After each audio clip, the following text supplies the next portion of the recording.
To make sure the prisoner wasn't pretending to be dead, the warden burned the soles of his feet with fire, but after a long time, the old man showed no reaction. Seeing this, the warden ordered his men to dispose of the body. The guards wrapped him in a shroud, planning to carry him out after dinner. What they didn't know was that another prisoner in the tunnel had witnessed everything. As soon as the guards left, the man eagerly crawled out. Looking at the cellmate he had spent 8 years with, now separated by life and death, he instantly broke down. Dying in this prison might as well have been his own fate. Glancing at the old man's body, a bold idea suddenly formed in his mind.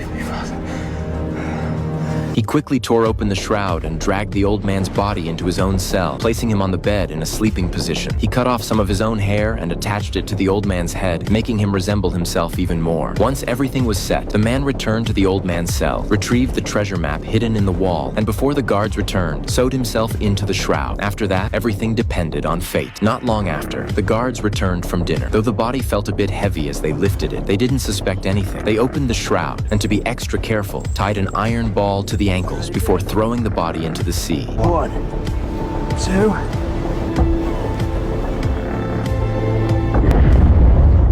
Thanks to the small knife the old man had made before his death, the man cut a slit and escaped from the shroud. He then removed the iron ball, letting it fall into the abyss, and, freed from his restraints, swam vigorously toward the light.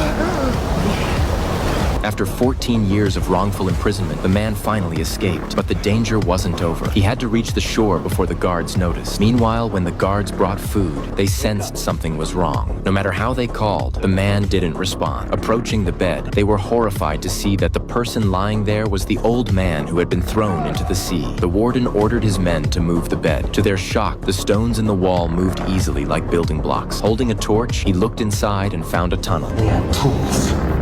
Could have used those tools to set himself free from the body bag. But by then it was too late. Drawing on unknown reserves of strength, the man swam to the shore in one breath, beginning his path of vengeance. To avoid attracting attention, he sneaked into a farmhouse and changed out of the humiliating prison uniform. But when he looked in the mirror, he barely recognized the stranger staring back. 14 years of imprisonment had not only tormented his spirit, but altered his face. Before leaving, he stole a pair of scissors to fix his appearance. A few days later, following blurry memories, he finally returned to his hometown, only to learn that his father had died years ago, buried in the church ahead. The news hit him like a thunderclap. The joy of returning home vanished instantly. He couldn't believe it as he walked toward the grave. Seeing his father's tombstone, he realized that his family had suffered the most during his ordeal. The priest explained that his father had died of grief. The tombstone beside it was his own, with a death date matching the year he was in prison. It was clear that the people who framed him never intended to let him out. After adjusting his emotions, the man went to his fiance's house, only to learn she had married shortly after his imprisonment and was now living in Paris. He left in a hurry, feeling suffocated. The promise that she would marry only him now seemed a cruel joke. Even more shocking, she had married the very man who had framed him for prison.